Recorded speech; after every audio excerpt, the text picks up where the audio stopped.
나에게 민 내가 편안히 쉬네.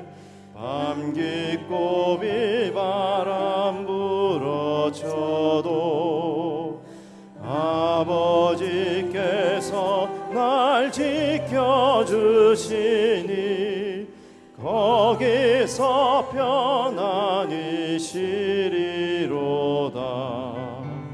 주 나에게 미 평안하다. 그 사랑 끊을 자니뇨. 주 나에게 미 내 쉬는 영혼 영원히 거기서 살리. 주 나에게 미 나의 피난처 되니 거기서 쉬기를 원하노라. 세상이 나를 위로치 못하나 거기서 평화를 누리리라.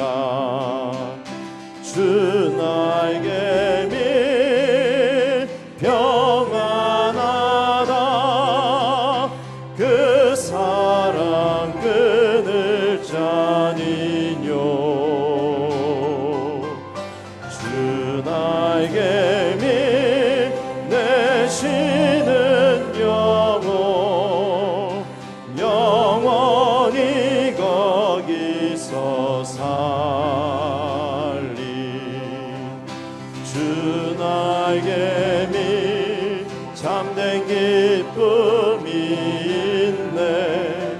고달픈 세상 길 가는 동안 나 거기 숨어 돌보심을 받고 영원한 안식을 얻으리라. 주 나에게 미 평안하다. 그 사랑 끊을 자니뇨. 주 나에게 미 내 쉬는 영혼 영원히 거기서 살리. 주 나에게 미 주 나에게 미 평안하다. 그 사랑 끊을 자니뇨. 주 나에게 미 내 쉬는 영혼 영원히 거기서 살리.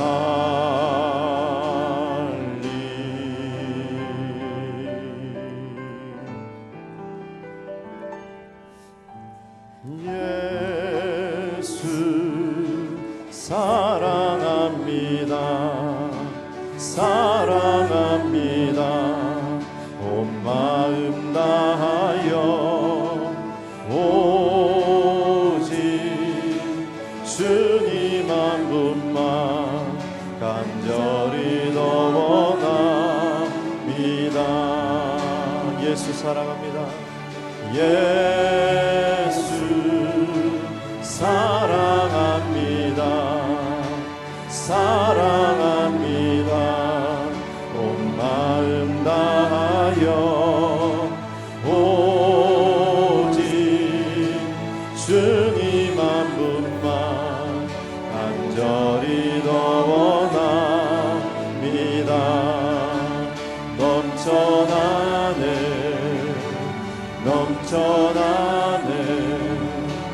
주를 향한 내 속에 갈망이 주님께로 날 이끌어 주소서. 주 주님을 더 원합니다. 예수 사랑합니다. 예수 사랑합니다.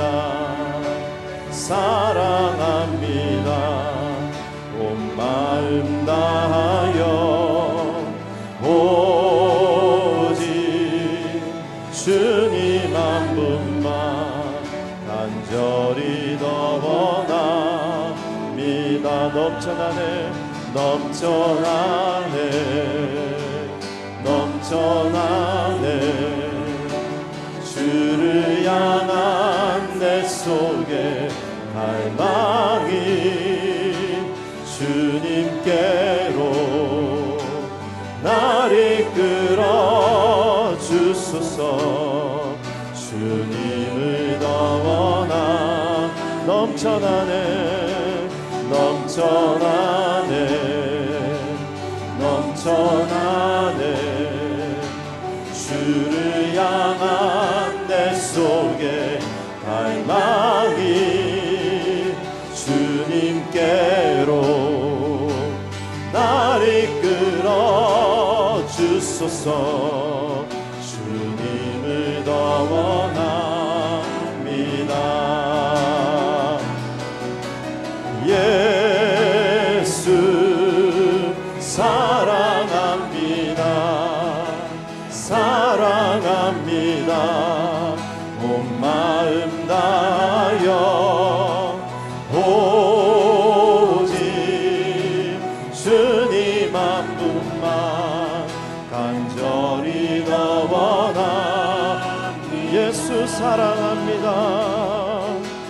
예수 사랑합니다. 사랑합니다. 온 마음 다하여 오직 주님 한 분만 간절히 더 원합니다. 넘쳐나네 넘쳐나네 주를 향한 내 속에 갈망이 주님께로 날 이끌어 주소서.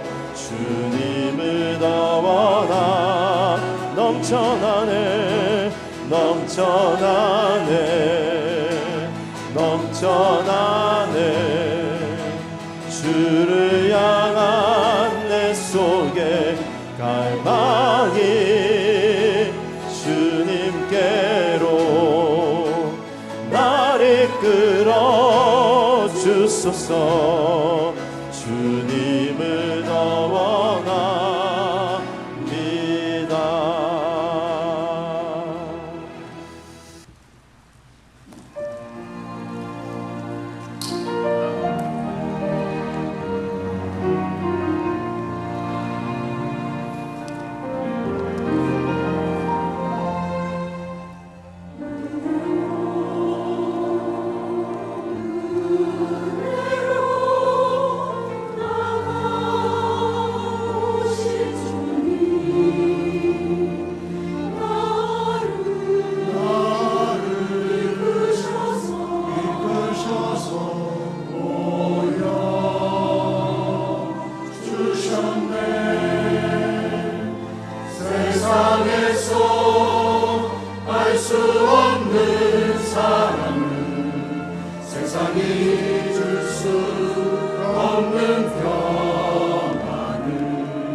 하나님 말씀 열왕기하 4장 38절에서 44절까지 있는 말씀을 다 함께 찾겠습니다.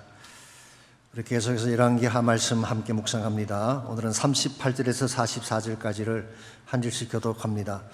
엘리사가 다시 길갈에 이르니 그 땅에 흉년이 들었는데 선지자의 제자들이 엘리사의 앞에 앉은지라. 엘리사가 자기 사환에게 이르되 큰 솥을 걸고 선지자의 제자들을 위하여 국을 끓이라 하며 한 사람이 채소를 캐러 들에다가 들포도 덩굴을 만나 그곳에서 두루밥을 따서 옷자락에 채워가지고 돌아와 썰어 국 끓이는 솥에 넣되 그들은 무엇인지 알지 못한지라.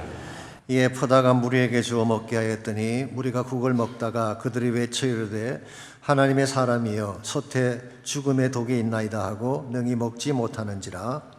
엘리사가 이르되 그러면 가루를 가져오라 하여 솥에 던지고 이르되 퍼다가 무리에게 주어 먹게 하라 하며 이에 솥 가운데 독이 없어지니라. 한 사람이 바알 살리사에서부터 와서 처음 만든 떡 곧 보리떡 20개와 또 자루에 담은 채소를 하나님의 사람에게 드린지라. 그가 이르되 무리에게 주어 먹게 하라. 그 사람이 이르되 내가 어찌 이것을 100명에게 주겠나이까 하나. 엘리사는 또 이르되 우리에게 주어 먹게 하라. 여호와의 말씀이 그들이 먹고 남으리라 하시니라. 44절 다 같이 읽습니다. 그가 그들 앞에 주었더니 여호와께서 말씀하신 대로 먹고 남았더라. 아멘. 성경에 나오는 하나님은 기적의 하나님이십니다. 하나님이 인간의 보편적 한계를 넘어서서 초자연적인 일을 행하시기 때문입니다. 더 정확히 말씀을 드리면 하나님이 행하시는 모든 것이 다 기적입니다. 창조에서부터 시작해서 구원과 우리에게 주신 모든 은혜 사건이 다 기적인 것입니다. 이 사실을 인식하고 우리 현실 속에 실제로 살아 일하시는 하나님을 만나야지 우리 삶이 진정 변화받고 진정한 부유한 삶을 누리게 되는 것입니다. 그럼에도 불구하고 성경의 기적을 부인하는 사람들이 생각보다 많이 있습니다. 인간의 이성이나 합리성을 너무 신봉한 탓일 것입니다. 즉 인간의 논리를 벗어난 어떤 현상 혹은 자연 논리를 벗어난 현상들을 인정할 수가 없다는 것입니다. 그래서 성서의 기적마저도 합리적으로 해석하려고 하는 사람들이 교회 안에 제법 많이 있습니다. 예를 들어서 이스라엘 백성이 홍해를 건넌 사건이 출애굽기에 기록되어 있지 않습니까? 그 당시 이스라엘의 숫자가 아이까지 합쳐서 약 200만 명입니다. 그런데 그 많은 사람들이 홍해라는 깊은 바다를 가르고 건너갔다는 것 합리적으로 이해할 수가 있나요? 이해하지 못할 분이 계실 것입니다. 그래서 구약 성사학자들 가운데는 이렇게 설명하는 분들이 많이 있습니다. 홍해라고 번역한 이 히브리 말이 스포라는 단어인데요. 이것을 read, 붉다고 번역하지 아니하고 read, 갈대 혹은 weed, 잡초라고 번역을 하는 것입니다. 그래서 그 사람들의 주장에 하면은 실제로 이스라엘 백성이 건넌 것은 홍해가 아니라 홍해 옆에 있는 작고 얕은 small, shallow, reed lake, 아주 작고 얕은 갈대밭 호수를 건너갔다는 것입니다. 큰 바다를 건넌 것이 아니라 약 3피트 깊이의 작은 호수를 건너간 것입니다. 자, 이렇게 함으로써 그들은 무엇을 주장하고 싶었던 것일까요? 성경에 나오는 하나님의 기적을 빼려고 하는 시도를 한 것입니다. 여러분과 저는 여기에 대해서 어떻게 생각을 해야 될까요? 한 주일학교 학생이 주일학교 공부 시간에 교사님을 통해서 이스라엘이 건너간 것은 홍해가 아니라 3피트 깊이의 갈대밭이다 하는 설명을 듣게 됐습니다. 다행히 저희 교회 케이스는 아닙니다. 설명이 끝나자가 학생이 갑자기 할렐루야를 외친 것입니다. 왜 그러냐고 물었더니 이렇게 설명을 했습니다. 생각해 보라고 3피트의 얕은 물로 뒤따르던 수많은 애국 군대와 600대의 병거를 수장시켰는데 이보다 더 놀라운 기적이 어디 있겠느냐고. 여러분, 홍해가 갈라지는 기적을 부인한다고 해서 이스라엘 향한 하나님의 기적 자체를 배제할 수가 있을까요? 그렇게 할 수가 없는 것입니다. 사실은 하나님이 어떤 분인지를 알면 그가 하는 모든 기적을 알 수가 있습니다. 근데 하나님을 모르는 분에게는 아무리 설명해주고 보여줘도 기적을 이해할 수가 없는 것입니다. 기적이라고 하는 것은 우리의 한계를 넘어선 하나님의 사건이기 때문입니다. 사실은 하나님이 기적을 행하시는 방법은 다양합니다. 말씀드린 것처럼 홍해같이 대자연을 통해 기적을 행하시는 경우도 있고, 사람들을 통해 기적을 행하기도 하시고, 심지어는 환경을 통해서 기적을 행하기도 하십니다. 오래전에 나온 책 중에 치킨 수프 포 더 소울이라는 책이 있었죠. 그 책을 집필한 분 중에 한 분이 잭 캔필드라는 분인데요, 그분의 책에 보면 이런 이야기가 나옵니다. 엔젤라라고 하는 13살 난 소녀가 근육 위축증이라는 희귀한 질병에 걸리게 됐습니다. 일종의 신체 무기력 정세입니다. 몸의 근육이 서서히 기능을 멈추가는 것이기 때문에 걸음을 걷는 것조차 힘들어지고 한전내부만 움직일 수 있는 무서운 질병입니다. 의사들은 회복 불가능하다고 선포를 했고 평생을 침대에서 누워 지내야 된다, 그렇게 진단이 나왔어요. 그랬는데 이 자매가 샌프란시스코에 있는 특수재활병원에서 심리요법을 받는 중에 시각요법이라는 것을 배우게 됐습니다. 마음속으로 휠체어를 타지 않고 걸어다니는 자신의 모습을 상상하는 것입니다. 일어나서 두 다리를 움직이고 걷고 또 걷는 모습을 매일 상상을 하는 것입니다. 이와 같이 계속하던 어느 날, 다른 날과 마찬가지로 침대에 누워서 자신의 두 다리를 움직이는 상상을 하고 있는데 갑자기 몸이 흔들리기 시작하는 것입니다. 그러더니 침대가 움직이기 시작을 했어요. 움직이는 정도가 아니라 온 방을 돌아다닌 것입니다. 그때 엔젤라가 기뻐서 소리를 쳤습니다. 기적이 일어났습니다. 드디어 제 몸이 움직이기 시작했습니다. 그런데 사실은 그날 샌프란시스코에 대지진이 일어난 것입니다. 지진 때문에 침대가 흔들리는 것을 엔젤라는 자신의 다리가 움직인다고 생각을 했습니다. 이와 같은 경우 일반적으로 지진으로 인한 착각이지 기적은 아니라고 설명을 많이 하죠. 그런데요, 놀라운 사실이 뭔지 아십니까? 이 사건 이후에 진짜로 엔젤라의 몸에 변화가 일어나기 시작한 것입니다. 침대에만 누워있던 아이가 침대에서 내려와 비록 몇 발자국이지만 발을 내딛기 시작을 했고, 휠체어만 의지했던 그가 휠체어 없이도 걷기 시작한 것입니다. 어떻게 이런 일이 가능했을까요? 여기에는 지진이 설명할 수 없는 다른 요소가 분명히 존재한다는 것을 알 수가 있습니다. 하나님이 지진이라는 환경을 통해 그 아이의 마음에 치유에 대한 확신과 믿음을 심어주었기 때문에 그런 역사가 일어난 것입니다. 이와 같이 하나님께서 기적을 행하시는 방법은 다양한 것입니다. 그러나 하나님이 무엇을 통해 기적을 행하시든 하나님의 기적은 사실이고 그 기적은 오늘 우리 삶 속에도 일어날 수 있다는 사실입니다.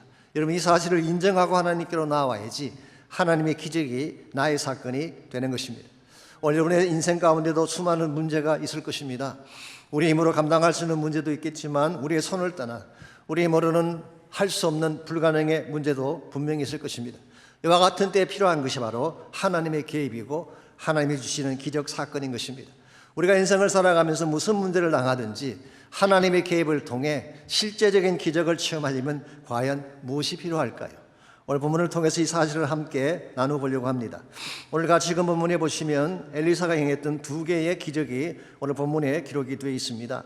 사실 열왕기하 4장과 5장을 보게 되면 엘리사가 5가지 기적을 행했는데요, 오늘 본문은 그 중에 세 번째와 네 번째 기적을 소개해주고 있습니다. 38절을 보시면 엘리사가 다시 길갈에 이르니 그 땅에 흉년이 들었는데 선지자의 제자들이 엘리사의 앞에 앉은지라 엘리사가 자기 사원에게 이르되 큰 솥을 걸고 선지자의 제자들을 위하여 국을 끓이라 하며, 여기 보시면 길갈이라는 장소가 나오죠. 아시는 것처럼 이스라엘 백성이 요단강을 건넌 후에 첫 번째 진을 쳤던 유명한 곳입니다.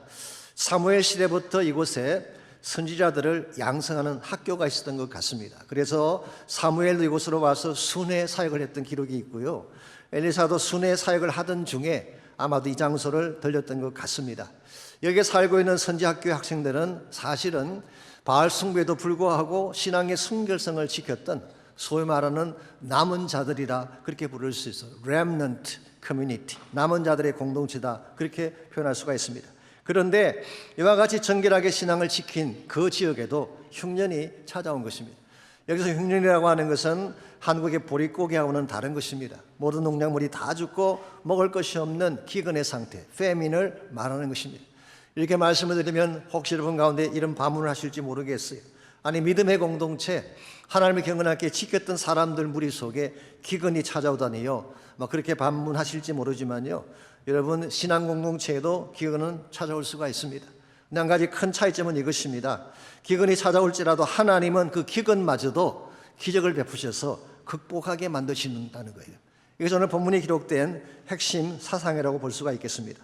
그래서 엘리사가 그곳에 도착을 했더니 제자들이 그의 옆에 모여 앉았어요. 무엇인가를 기대하는 그런 모습이죠. 그때 엘리사는 큰 솥을 준비하게 하고 국을 끓이라고 했습니다. 여기까지만 명령을 했지 거기에 무엇을 넣으라고 지시한 것은 아닌데 39절을 보시면은 제자 중에 한 명이 이와 같은 일을 했습니다. 한 사람이 채소를 캐러 들여 나가 덜 포도 등굴을 만나 그곳에서 덜 호박을 따서 옷자락에 채워 가지고 돌아와 썰어 국 끓이는 솥에 넣되 그들은 무엇인지 알지 못했다고 했어요. 제자 중 한 명이 들판으로 나가서 덜 포도 등굴에 달린 덜 호박을 따가지고 온 것입니다. 여기서 말하는 덜 포도 등굴이라고 하는 것은 포도 등굴을 말하는 것이 아닙니다. 포도나무처럼 생겼지만 야생 식물입니다. 그게 달리는 열매를 덜 호박이라고 했는데요, 옛날 성경인 개역한글에서는 덜 외라고 번역을 해놓았어요. 이건 마저도 호박이 아닙니다. 누런 색깔을 띠고 있는 달걀 모양의 열매입니다. 그런데 그 속에는 독성을 지닌 무엇이 있는 것입니다. 그런데 이것을 알지 못한 채 가지고 와서 국에 넣은 것입니다. 오늘 본문에 보게 되면 그들이 그것이 무엇인지 알지 못했다고 했죠. 이 열매의 내용이 무엇인지도 확인해 보지 않은 채 너무 배가 고프기 때문에, 먹을 것이 없기 때문에 그들은 그것이라도 따서 국에 넣자 그래서 먹은 것입니다. 저는 이 말씀을 읽으면서 1990년대에 북한이 연상이 됐습니다. 제가 1997년도에 북한을 잠깐 다녀온 적이 있는데요, 그 당시 북한에는 몇 년째 홍수가 나서 농작물이 다 씻겨 나가는 바람에 먹을 것이 하나도 없었습니다. 전하 내려오는 보고에 하면은 그 당시 한 300만 명이 먹지 못해 죽었다는 보고가 있습니다. 이것을 어떻게 좀 돕기 위해서 우리 댄문 목사님과 함께 침례교 목사님 5분이 그곳을 방문을 했어요. 저희들은 찝차를 타고 중국의 훈춘을 통해 그 지역을 방문했습니다. 그렇기 때문에 그들이 살고 있는 지역을 통과해 가면서, 밭을 통과해 가면서 얼마나 그 땅이 황폐한지를 볼 수가 있었고, 그 주민들 얼굴이 누렇게 된 것을 직접 목격할 수가 있었습니다. 그럴 중에 상당수는 독초인 줄 모르고 캐먹었다가 죽거나 병든 케이스가 많다는 이야기를 직접 확인한 적이 있습니다. 여러분, 기근이라고 하는 사건이 찾아오면 어쩔 수가 없는 것입니다. 이것저것 가려먹을 수가 없어요. 그래서 오늘 본문에서 덜 호박이라고 되어 있지만 제자들은 그것을 캐다가 그것을 국에 집어넣은 것입니다. 그랬더니 어떤 결과가 나와졌나요? 40절입니다. 이에 퍼다가 무리에게 주어 먹게 하였더니 무리가 국을 먹다가 그들이 외쳐 이르되 하나님의 사람이여 솥에 죽음의 독이 있나이다 하고 능히 먹지 못한지라. 이 열매 속에 포이전, 독이 있었던 것입니다. 이 독이 든 열매를 솥 안에 집어넣었더니 솥 안 전체가 다 독이 퍼져서 먹지 못하게 된 것입니다. 그때 41절을 보시면 엘리사가 가루를 가져오게 하고 이것을 솥에 넣었더니 독이 사라지고 제자들이 국을 먹을 수 있게 되었다고 기록하고 있습니다. 쉽게 말하면 기적이 일어난 것이죠. 이것이 오늘 본문에 소개된 첫 번째 기적입니다. 근데 42절에서 44절까지를 보면은 또 하나의 기적이 소개가 되어 있습니다. 먼저 42절입니다.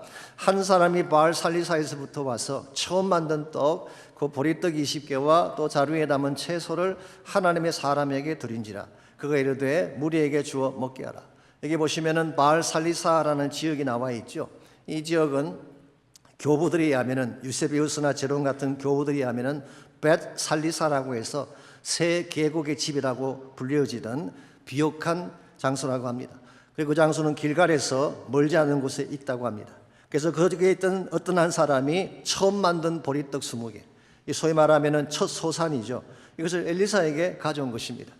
구약 율법에 의하면 첫 소산은 제사장에게 드리라고 되어 있는데 그 당시 북왕국 이스라엘에는 제사장이 없었기 때문에 엘리사에게 그것을 가져온 것입니다. 그래서 길갈에 살고 있던 이 제자들이 먹을 것이 없는 상태에서, 국을 끓여서 유명하던 그 상태에서 이곳에서 온 사람 때문에 떡을 먹는 그런 역사가 일어난 것입니다. 그때 엘리사가 뭐라고 했나요? 이것을 무리에게 나누어서 먹게 해라. 자, 가져온 떡의 분량은 20개입니다. 20명이 먹을 수 있는 분량을 가져왔는데 실제로 먹어야 될 사람은 100명이 넘었어요. 그런데 20개의 떡을 가지고 100명에게 나누어 주었더니 다 먹고도 남았더라라고는 성경은 기록하고 있습니다. 이 말씀을 읽어보면 어리석은 마음이 보던 익숙한 장면 아닌가요? 어디에와 비슷한 사건이 나오나요? 복음서에 보게 되면은 오병이어 사건이 나옵니다. 보리떡 5개와 물고기 2마리를 가지고 5,000명, 아이까지 합치면 한 2만 명을 먹이고도 12광주리가 남았던 사건. 그래서 많은 성경학자들은 오늘 본문을 구약의 오병이어다 그렇게 부르기도 합니다. 여러분, 하나님의 기적이라고 하는 것은요, 시대와 상관이 없습니다. 구약이건 신약이건 상관이 없습니다. 예나 지금이나 동일하게 일어나는 것입니다. 뿐만 아니라 하나님의 기적이라고 하는 것은 추상적인 어떤 사건이 아니라 우리 현실 속에 일어나는 실제적인 사건인 것입니다. 독을 먹은 자들에게는 해독의 기적을 베풀어 주시고 흉년 만난 자들에게는 보리떡의 기적을 베푸시는 실제적인 기적이 성경이 말하는 기적입니다. 이와 같은 하나님의 기적은 성경 속에만 존재하는 것이 아니라 여러분과 제 삶 속에도 존재하는 줄 믿습니다. 하나님은 어제나 오늘이나 영원토록 동일하신 하나님이시고 하나님은 오늘도 여러분과 제 삶을 잘 아시고 우리 삶에 정말 필요한 것이 무엇인지를 잘 아시기 때문에 우리 삶 속에도 적절한 기적을 베푸시는 하나님, 우리가 하나님을 신뢰하고 하나님께로 나아갈 때에 우리 삶의 진정한 회복이 일어나게 되는 것입니다. 여러분 모두가 경험하시는 사실입니다만은 요즘만큼 살기 힘든 때가 어디 있겠어요. 물가는 계속 올라가고 있고 사업은 힘들고 직장에 세고당한 사람들의 숫자는 점점 늘어나고 있는 현실 아닙니까? 누가 봐도 경제적 흉년이라고 말할 수밖에 없는 상황이죠. 어떤 사람들은 관계성의 흉년 때문에 힘들어하는 분들도 계십니다. 상처받고 아파하고 사랑하는 자들이 곁을 떠났기 때문에 홀로 남게 되는 고독의 문제로 힘들어하는 분들이 계시죠. 어떤 분들은 육체의 질병이 찾아와서 앞날을 걱정하시는 분들도 계십니다.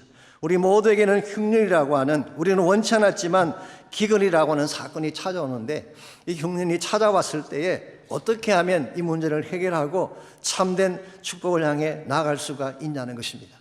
이 해답은 오직 한 분 하나님밖에 없습니다. 하나님께 나아갈 때 하나님이 개입하셔서 기적을 행해 주실 때에 흉년 만난 우리 인생이 흉년을 극복하고 하나님이 축복하시는 존귀한 인생으로 변화받게 되는 것입니다. 사랑하는 성도 여러분, 기억하십시오. 기적은 멀리 있지 않습니다. 하나님의 기적은 추상적인 어떤 개념이 아니라 가까이 있는 실제적인 사건입니다. 이 하나님의 기적을 여러분의 삶 속에 실제로 누려야지 여러분 삶이 변화받을 수가 있게 되고 하나님의 기뻐하는 열매가 맺혀지게 되는 것입니다. 그러므로 이 아침 우리가 물을 질문은 이것입니다. 어떻게 하면 흉년에도 불구하고 하나님의 기적을 현실 속에서 맛보며 살아갈 수 있을지, 오늘 본문에 소개된 길갈의 기적의 사건을 통하여서 현실 속에서 기적을 맛보는 몇 가지 비결을 함께 정리해 보려고 합니다. 첫 번째로 주어진 현실에도 불구하고, 주어진 현실이 힘듦에도 불구하고 기적을 맛보려면 마음의 독소를 제거해야 됩니다. 우리 마음의 독소를 제거하지 아니하면 하나님이 은혜를 주시고 싶어도, 기적을 부어주시고 싶어도 줄 수가 없는 것입니다. 오늘 본문 40절을 다시 보시게 되면요, 그들이 큰 솥을 준비하고 많은 양의 국을 끓이고 있다고 했죠. 아무리 많은 양의 국을 끓이면 무엇합니까? 그 속에 독이 있다면 그 국은 먹을 수가 없는 것입니다. 그래서 41절을 보시면은 엘리사가 그 속에 무엇을 던져 넣게 했습니다. 무엇을 던져 넣었나요? 가루를 가져다가 솥에 던졌다고 했습니다. 여기서 가루라고 하는 것은 곡식 가루를 의미하는 것입니다. 히브리 말로 쾌마라는 단어인데요, flour, 밀가루라고 번역할 수도 있고 혹은 grain, 곡식알이라 그렇게 번역할 수 있는 단어입니다. 아마도 그들이 다음 해에 뿌리려고 남겨두었던 곡식, 그 곡식알을 깨뜨려서 가져왔던 것 같습니다. 그래서 이 곡식알은 그냥 곡식알이 아니라 부서진, 깨어진 곡식알을 가져와서 그것을 독이 든 솥에 넣었더니 독이 사라지게 된 것입니다. 자, 여기서 엘리사가 넣었던 이 부서진 곡식알이 무엇을 상징하는 것일까요? 여러분 구약 성경을 읽어보시게 되면 이 독소를 제거하는 성경적인 모형들이 많이 나와 있습니다. 그 중에 대표적인 것이 마라의 선물을 달게 했던 나뭇가지죠. 물이 서게 되었을 때 나뭇가지를 던지니까 선물이 단물로 바뀌었다라고 성경이 기록하고 있죠. 혹은 지난번에 다뤘습니다마는 열왕기하 2장에 보게 되면 여리고 땅에 물이 서게 되어서 토산들이 다 죽게 되었을 때 무엇을 던졌나요? 소금을 던졌더니 선물이 사라졌다고 기록합니다. 이 모든 것들은 모형학적으로 무엇을 의미하는 것일까요? 바로 장차 오실 예수님의 십자가를 의미하는 것입니다. 오늘 본문의 케이스도 마찬가지입니다. 부서진 가루는 예수 그리스도의 부서진 몸을 상징한다고 볼 수가 있습니다. 실제로 요한복음 12장 24절에 보시면은 예수님께서 십자가를 앞두고 자기가 영광 얻을 때가 가까이 om을 알고, 거기서 말하는 영광은 십자가를 말합니다. 이렇게 말씀을 하셨어요. 내가 진실로 진실로 너에게 이르노니 한 알의 밀이 땅에 떨어져 죽지 아니하면 한 알 그대로 있고 죽으면 많은 열매를 맺느니라. 여기서 예수님은 떨어지는 밀알을 이야기합니다. 떨어져서 부서지고 죽게 될 밀알, 이게 무엇을 의미하는 것일까요? 장차 십자가를 지고 처형당하실, 죽게 될 자신을 의미하는 것입니다. 예수님의 십자가, 깨어진 밀알과 같이 부서진 예수님의 몸이 우리 심령 속에 들어올 때, 예수님의 십자가의 보혈이 우리 심령 속에 들어올 때, 그래서 우리 마음을 가득 채우고 있던 죄악의 독소들이 떠나가게 된다, 그 말이에요. 사실 여러분이나 저의 마음속에는 많은 독소들이 있습니다. 왜냐하면 독인 줄 모르고 무분별하게 세상 들판으로 나가서 독소가 된 것들을 너무 많이 먹었기 때문에 그래요. 물질이라고 하는 독소가 우리 안에 있어요. 명예라고 하는 독소가 우리 안에 있어요. 쾌락이나 마약이나 중독 같은 포이즌이 우리 마음속에 가득 차 있는 경우가 있죠. 이와 같은 것들은 우리 힘으로 제거할 수가 없습니다. 심지어 때문에 마음속에는 상처나 분노에서 비롯된 선뿌리가 독소같이 마음을 지배하는 경우도 있습니다. 어떤 분의 경우는 하나님을 거절하고 자신의 힘으로 살겠다는 교만과 불신앙이 독소처럼 마음을 가득 채우는 경우도 있습니다. 이와 같은 독소가 우리 마음속에 있으면 하나님이 은혜를 주시고 싶어도 주실 수가 없는 것입니다. 그러므로 반드시 내 마음의 독소를 제거해야 되는데, 문제는 이것을 제거하는 것이 쉽지 않다는 데에 문제가 있습니다. 논리적인 설득만으로 이 독소가 해결될 수 있을까요? 혹은 심리적인 어프로치만으로, 사이콜로지컬한 어프로치만으로 이 독소가 사라질 수 있을까요? 혹은 positive thinking, 긍정적인 사고방식만으로 이 독소를 제거할 수가 있을까요? 제 개인적인 생각은 no입니다.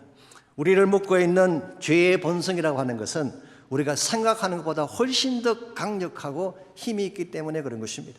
언젠가 필립 드 콜시라는 목사님, 우리 오렌지 카운티에서 목회하시는 귀한 분이시죠. 그분의 설교를 들으니까 이분이 일종의 민화인데요, 이런 재미있는 이야기를 해주셨어요. 제목이 Turtle and Scorpion, 거북이와 정갈이라는 제목의 이야기입니다. 한 번은 거북이 한 마리가 호수에서 헤엄을 치고 있는데 전갈 한 마리가 와서 말을 붙였습니다. 나를 내 등에 태워주지 않겠냐? 너의 목에 타서 호수를 맴돈다면 너무나 멋있을 것 같아. 그때 거북이가 말합니다. 너는 독침을 갖고 있지 않느냐? 그 독침으로 나를 찌르면 어떡하라고? 그러자 전갈이 이렇게 말합니다. 야, 논리적으로 생각해봐. You have to think it logically. 논리적으로 생각해봐. 내가 너를 독침으로 찌르면 너만 죽는 게 아니라 나도 같이 물에 빠지게 돼. 그러니 내가 왜 너를 찌르겠니? Think it logically, okay? 이 말에 솔깃해진 거북이가 스콜피온을 자신의 목에 태웠어요. 한참을 돌고 있는데 전갈이 독침으로 거북이를 쏜 것입니다. 그래서 둘 다 물에 빠지게 됐어요. 그때 물로 빠져들면서 거북이가 전갈에게 물었습니다. 논리적으로 넌 나를 찌르면 안 되는데 왜 찔렀느냐? 그래서 스콜피온이 뭐라고 했는지 아십니까?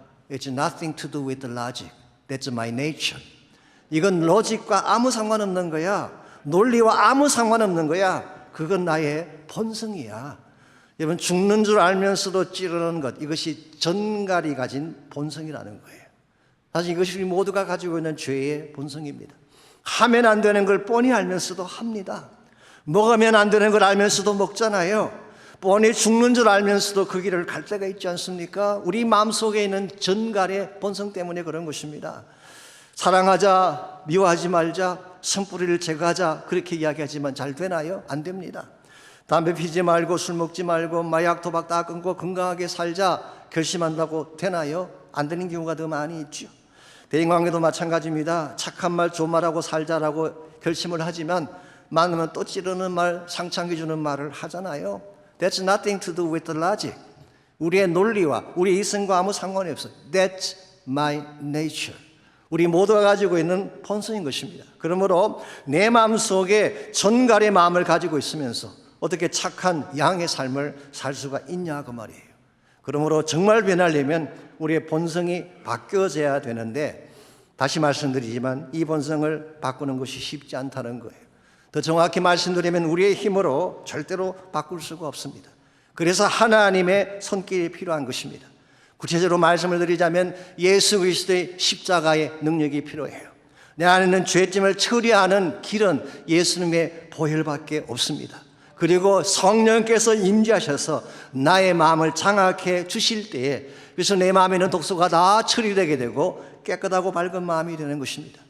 이번 신약 성경을 읽어보십시오. 사도 바울만큼 논리적이고 지식적인 사람이 어디 있었어요? 가장 샤프한 논리를 가지고 있는 가장 지성적인 대표적인 인물이 바울 아니겠습니까? 그럼에도 불구하고 사도 바울은 성령에 대한 이야기를 많이 적고 있어요.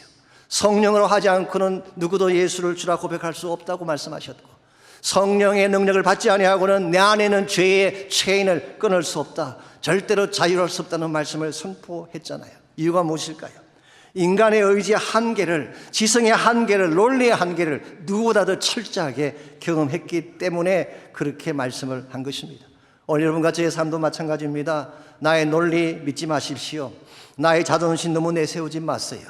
나의 논리나 나의 자존심으로 되지 않는 문제들이 너무나 많은데, 정말 진정한 차원의 해답은 십자가에 있습니다. 성령의 능력이 있는 것입니다. 그러므로 나의 논리를 내려놓고 나의 고집과 나의 자존심을 내려놓고 십자가 앞에 엎드릴 때, 하나님의 은혜를 구할 때 내 안에 있는 독소가 사라지기 시작하고 성령의 능력이 나를 가득 덮게 되면, 그때부터 우리의 마음이 깨끗한 마음으로 변화되어져서 하나님의 은혜를 경험하게 되는 것입니다. 이런 면에서 우리가 하나님의 기적을 경험하려면 1차적으로 내 마음에 있는 독을 다 제거하고 내 마음의 그릇을 깨끗하게 만들어야 되는 것입니다.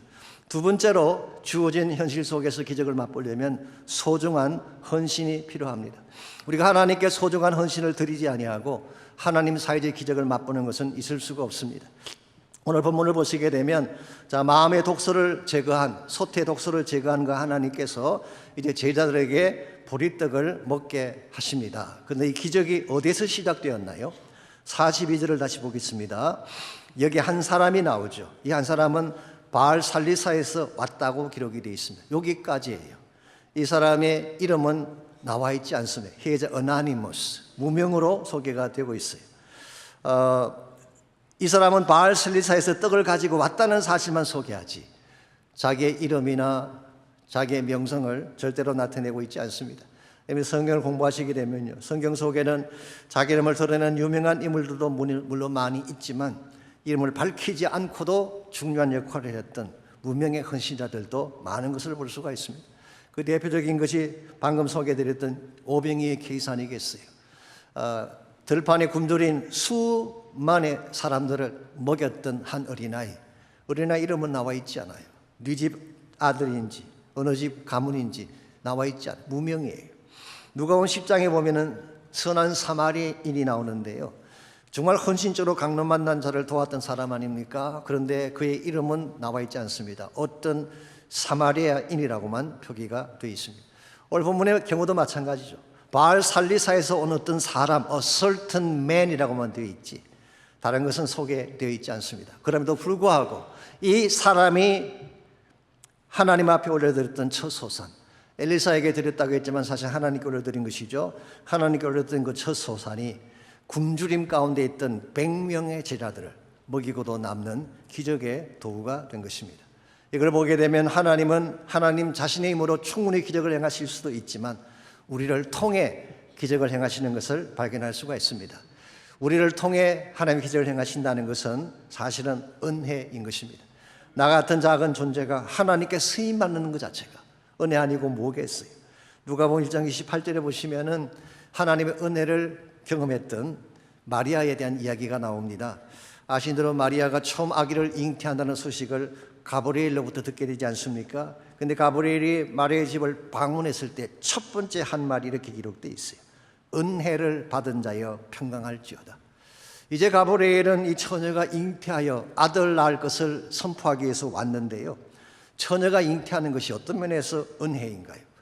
잉태하게 된다면 자기와 정혼한 요셉에게 뭐라고 설명을 해야 되나요? 주변 사람들에게는 뭐라고 설명을 해야 되나요? 처녀가 아기를 가졌는데 자칫하면 돌에 맞아 죽을 수는 엄청난 부담인데 은혜를 받았다고 표현을 했어요. 드러난 사실이 뭔지 아십니까? 이 말씀을 드린 마리아가 이렇게 응답합니다. 주의 여종 예언이 말씀대로 이루어지리이다. 이 대단한 헌신이 아닐 수가 없습니다. 여기서 마리아는 자기가 비록 작은 존재이긴 하지만, 작은 몸이긴 하지만 자신을 통해 메시아가 탄생하고 하나님의 구속사가 성취된다는 것이 얼마나 큰 은혜인가를 인식하고 고백을 한 것입니다. 사랑하는 성도 여러분, 기억하십시오. 나의 작은 것이 하나님께 쓰임 받는다는 것은 대단한 축복이고 은혜입니다. 나의 물질, 나의 시간, 나의 삶, 다른 것을 위해 소모될 수도 있는데 하나님께 붙들려져서 하나님 목적을 위해 쓰임 받는다는 것, 큰 은혜가 아니고 무엇이겠습니까? 나 때문에 세상이 밝아지고 나 때문에 복음이 흘러갈 수 있다면 이것보다 더 아름다운 축복이 어디 있겠어요? 그러므로 무명일지라도 주님께 드려진 삶은 기쁨으로 사시기를 바랍니다. 그럼 하나님께서 여러분을 통해 정말 놀랍고도 위대한 사역의 열매를 만들어 주시는 것입니다. 1934년도에 우리 노스캐롤라이나의 샬롯이라는 지역이 있습니다. 그 지역에서 모르데카이 햄이라고 하는 분이 와서 부흥 집회를 했습니다. 그 당시는 천막을 치고 집회를 하던 시절인데요. 바로 그 집회에 윌리엄이라는 한 소년이 참석을 했는데 와보니까 이미 자리가 꽉 차 있었어요. 앉을 자리가 없습니다. 그래서 돌아서 나가려고 하는데 한 안내자가 어셔가 오더니 그를 데리고 강대상 바로 앞에 앉혀주었어요. 그날 밤 그 소년은 말씀을 듣고 예수님을 영접하게 되고 그것이 터닝 포인트가 되어서 후일 자신도 이벤젤리스트가 됐습니다. 그 소년의 이름이 윌리엄 프랭클린 그레함이라는 이름이었어요. 오늘 우리는 그를 빌리 그레임이라고 부르고 있죠.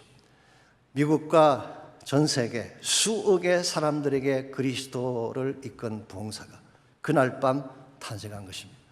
오늘 크리스천들 가운데 빌리 그레임의 이름을 모르는 사람은 한 명도 없습니다. 누구나 다 아는 유명한 이름이죠. 그런데 이 빌리 그레임을 인도했던 그날 밤 그 사람의 이름은 아무도 알고 있지 않습니다. 이것을 릭 와렌 목사님은 다음과 같이 표현한 적이 있어요. Anonymous doesn't mean unnecessary. 무명이라고 하는 것이 불필요한 존재를 의미하는 것은 아니다. Anonymous doesn't mean unnecessary. 여러분, 세상 사람들은 우리 이름을 몰라줄지라도 하나님이 알아주시면 되는 거 아닌가요? 오늘 하나님께서는 유명한 이름을 가진 사람을 통해서 일하지만 알려지지 않은 이름, 무명으로 사는 사람들, 그들을 통해서도 동일하게 위대한 사역을 이끌어가고 있다는 사실이에요. 이 땅을 살아가는 동안에는 유명세를 떨치지 못했을지라도 하나님 앞에 쓰임받고 하나님의 목적을 위해 살게 되면 언젠가 우리 모두가 천국 갔을 때 천국에서는 해같이 빛난 이름이 될 것입니다. 이게 진정한 우리의 가치이죠. 그러므로 여러분과 제가 하나님 사이의 기적을 날마다 경험하며 살려면 1차적으로 내 마음의 그릇을 깨끗하게 만들어야 돼요. 깨끗한 그릇 속에 하나님의 은혜와 기적이 임하는 것입니다. 두 번째는 내 가진 소중한 것을 기꺼이 하나님께 드릴 수 있을 때 그것을 통해 하나님은 큰 기적을 행해 주십니다. 마지막 세 번째로 주어진 현실 속에서 기적을 맛보려면 믿음의 순종을 해야 하는 것입니다. 믿음의 순종. 오늘 본문에서 엘리사가 보리떡 20개와 채소로 즉 20인분의 음식을 가지고 100명을 먹이라고 말씀하지 않았습니까? 왜 이런 말을 했을까요? 막연한 바램으로 한 말일까요? 혹은 콩알 한 개라도 나눠 먹자라는 제작 정신으로 한 말일까요? 혹은 공명심에서 나온 이야기일까요? 아닙니다. 44절을 보시면 이렇게 기록이 되어 있습니다. 여호와의 말씀이 그들이 먹고 남으리라 하셨느니라. 즉 하나님이 말씀하셨기 때문에 엘리사가 그렇게 분부한 것입니다. 그래서 44절을 보면 그가 그들 앞에 주었더니 여호와께서 말씀하신 대로 먹고 남았더라. 순종했더니 하나님의 기적을 베푸셨다, 그런 뜻입니다. 여러분 기억하십시오. 믿음의 순종이 기적을 만드는 것입니다. 나의 계산이 아닙니다. 인간의 능력이 아닙니다. 하나님께 믿음으로 순종하게 되면 하나님이 실제적인 기적을 만들어 주시는 것입니다. 성경을 다시 한번 공부해 보십시오. 성경에 나타나는 모든 기적은 믿음으로 순종했을 때 일어난 사건이에요. 요단강을 걷는 것도 동일하고 여리고 성이 무너진 것도 마찬가지. 아말렉을 무찌르고 태양을 멈추게 한 것도 믿음에 순종했을 때. 그러므로 여러분, 안 된다, 할 수 없다, 끝났다 그런 말을 하지 마시고 하나님 앞에 한번 믿음으로 순종해 보시기 바랍니다. 순종하면 기적이 일어나요. 여러분이 상상하지 못할 차원의 기적이 여러분 삶 속에 찾아오게 되는 것입니다. 오늘 여러분과 제가 살고 있는 삶의 현실은 분명히 어둡고 힘이 듭니다. 흉년을 통과하고 있는 우리 인생 얼마나 많습니까? 그러할지라도 하나님이 여전히 우리를 사랑하시고 하나님이 여전히 우리 곁에 계시고 하나님은 예나 지금이나 동일하게 기적을 통하여 우리 삶을 변화시켜주고 계십니다. 그러므로 아무리 어려운 흉년이 여러분 인생에 찾아왔다고 할지라도 하나님의 선하심과 신실하심을 믿으시기 바랍니다. 무슨 문제가 생겨도 그분이 나 편이 되시고 고난 중에도 나를 도와주시면 내 삶은 흉년에도 불구하고 다시 일어날 수가 있고 고난에도 불구하고 참된 기적을 향해 나아갈 수가 있는 것입니다. 미국의 찬양 사역자 중에 진 존슨이라는, 사실 제니퍼 존슨인데요, 이름이 여자분입니다. 그 남편 되시는 분과 함께 베델 철치라고 하는 우리 캘리포니아 레딩이라는 지역에 있는 유명한 교회죠. 그게 찬양 사역자로 섬기는 분이십니다. 이분이 2019년도에 어느 시골길을 차를 몰고 가던 중에 최근에 입양한 넷째 아들이 생각났습니다. 이분이 두 아이를 입양을 했는데 그 중에 네 번째 아들입니다. 라이더 모지즈라고 하는 아들인데요, 흑인이에요. 미혼모에게서 태어나 힘겹게 살 뻔했던 아이, 근데 하나님의 은혜로 지인에게 입양이 되어서 새 삶을 살게 된 것입니다. 그냥 두었더라면 버림받았을 아이, 그냥 방치해 두었더라면 고아로 살 뻔했던 아이, 그냥 두었더라면 냉대받고 사랑받지 못할 아이였는데 자신이 그 아이를 입양하게 되면서 얼마나 감격된 마음이 찾아오는지. 왜냐하면 그것을 통해 그는 하나님의 선하심을 깨달았기 때문입니다. 사실 우리 모두가 다 고아였는데, 사실 우리 모두도 버림받고 멸시 속에 살아야 마땅할 죄인이었는데 하나님의 사랑으로 구원받고 하나님의 친자녀가 되어서 천국의 기쁨 가운데 산다는 사실이 얼마나 감사하고 감격된지. 그녀는 차를 타고 가면서 자신도 모르게 흐르는 눈물을 억제하지 못한 가운데서 이 하나님의 선하심을 찬양하기 시작했습니다. 처음에는 핸드폰으로 즉흥적으로 이 노래를 불렀지만 나중에 그것이 정식으로 찬양이 되어서 발표가 됐습니다. 제목이 Goodness of God이라고 하는, 하나님의 선하심이라고 하는 찬양입니다. I love you, Lord. 사랑합니다, 주님. 당신의 자비는 한 번도 나를 포기한 적이 없습니다. Your mercy never fails me. 나의 모든 날들, 나의 모든 삶은 당신 손 안에 있습니다. All my days I've been held in your hands.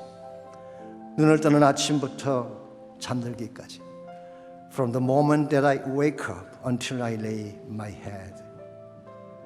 주님의 선하심을 노래할 것입니다. I sing the song of a goodness of God. 2절은 이렇게 기록이 되어 있습니다. 주님의 음성을 사랑합니다. I love your voice. 고난의 풀목 가운데서도 나를 인도하시는 하나님. You have led me through the fire. 어두운 밤에도 누구보다 가까이 내 곁에 계시는 주님. In darkest night, you are close like no other. I've known you as a father. 주님은 나의 아버지가 되시고, I've known you as a friend. 나의 친구가 되시는. I've lived in the goodness of God. 하나님의 선하심 가운데 나는 평생을 살아와심을 고백합니다. 우리 모두도 동일한 고백을 하는 게 드리면 좋겠어요. 인생은 변합니다. 환경은 변합니다. 그러나 하나님의 선하심은 절대 변하지 않습니다. 주님 안으로 돌아와야 돼요. 그분의 손 안에 가는 삶을 살아야 됩니다. 세상은 나를 책임질 수 없습니다. 내 안에 있는 독소와 고통의 문제들 나의 힘으로 처리할 수가 없지만 그분 안으로 들어오게 되면 그분의 사랑이, 그분의 십자가가 내 안에 있는 모든 죄들을 다 처리해 주시고 밝고 빛난 하나님의 자녀로 살게 하는 것입니다. 하나님의 선하심, 하나님의 신실하심.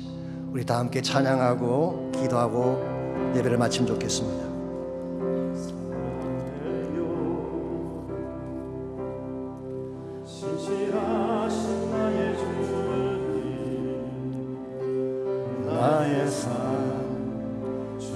안에 있네. 뜨는 아침부터 잠들기까지 선하신 주를 노래하며. 다시 한번 고백할까요? 사랑해요, 사랑해요. 신실하신 나의 주님, 나의 삶 주님 안에 있네. 눈을 뜨는 아침부터 나 잠들기까지 선하신 주를 노래하리. 신실하신 나의 주님, 신실하신 나의 주님, 나의 삶을 인도하셨네.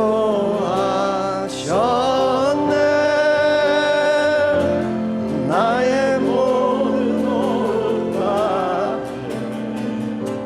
선하신 주를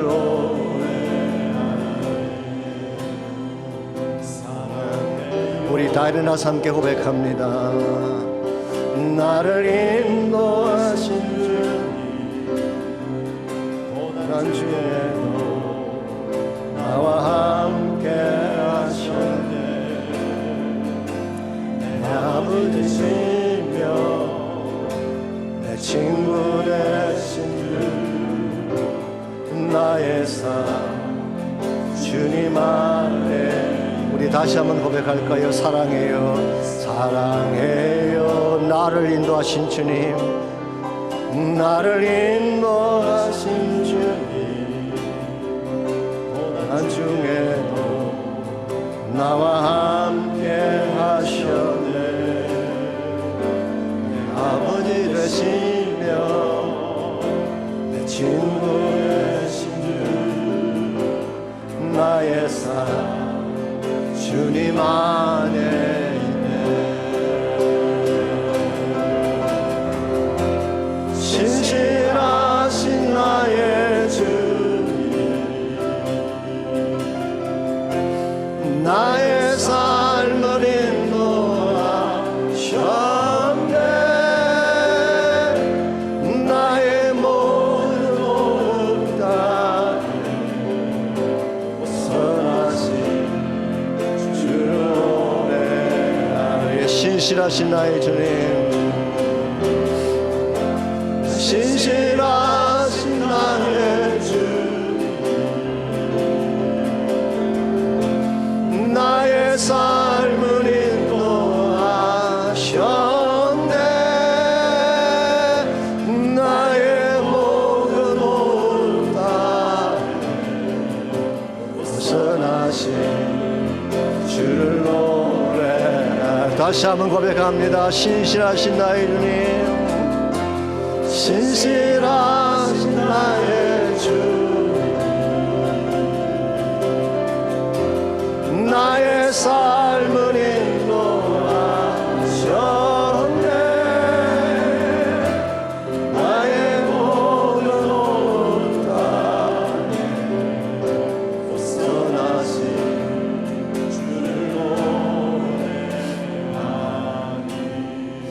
하나님 감사합니다. 이 신실하신 하나님이 나의 아버지가 되시고 나의 친구가 되셔서 내가 최악의 어두운 꼴짝을 통과할지라도 나와 동행해 주시며 나에게 하나님만 행하실 수 있는 기적을 베풀어 주시는 것을 감사합니다. 이곳에 모인 주의 백성들 가운데 혹시라도 인생의 흉년을 통과하는 자가 있다면 하나님 그들 삶 가운데 개입하여 주시고 하나님만 행할 수 있는 기적을 베풀어 주셔서 다시 절망 중에서도 일어나게 하시고 고통 중에서도 하나님 바라보며 찬양하며 기뻐하며 달려가는 모든 주의 사람들 되게 하여 주시옵소서. 이제는 우리 구주 예수 그리스도의 은혜와 하나님 아버지의 무한하신 사랑과 성령님의 충만한 임재하심이 예배를 마치고 돌아가는 모든 성도 한 분 한 분에게 그들의 가정과 삶의 터전과 자녀들과 자손들 위해 이제로부터 항상 함께 하시기를 예수님의 이름으로 간절히 축원하옵나이다. 아멘.